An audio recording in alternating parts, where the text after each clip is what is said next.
I started showing symptoms such as cannot fall asleep. I couldn't enjoy anything anymore.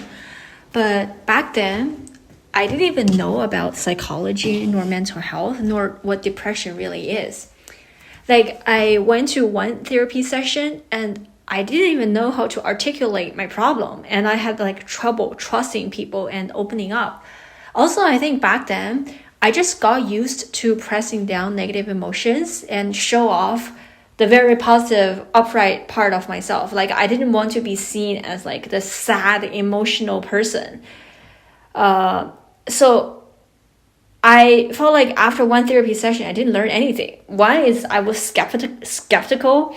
Two was I didn't even know how to express my emotions, or I was completely disconnected from my emotions. I felt nothing. Back then, I remember I never cried. I had trouble crying. For example, in 2020, I got into a car accident.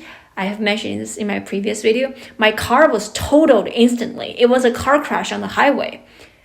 And I could have died on that day. And even that, I only cried for 30 seconds. Like, after this serious, almost near-death experience, I only cried for 30 seconds. And afterwards, I never cried again. I basically never cried. I couldn't feel any emotions.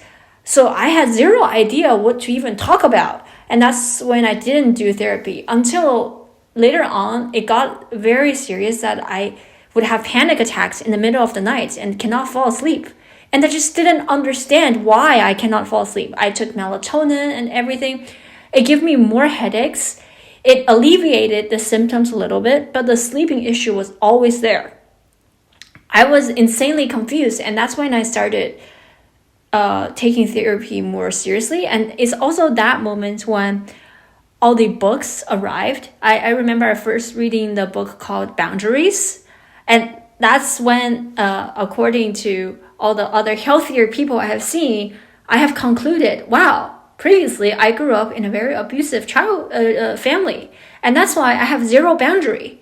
I didn't even know who I was, and that's why I had no boundary. My whole life was orbiting around other people. I was trying to make my parents happy, making my aunt and my uncle happy, making my boss happy. I was trying to make everyone happy except for myself. That's why I was freaking depressed, because all my energy is dispersed everywhere, giving to everyone freely, and not even asking for anything in return. Like, I would mold and shape myself into different forms so I can make these different types of people happy. To the point that I don't even know what form I am anymore.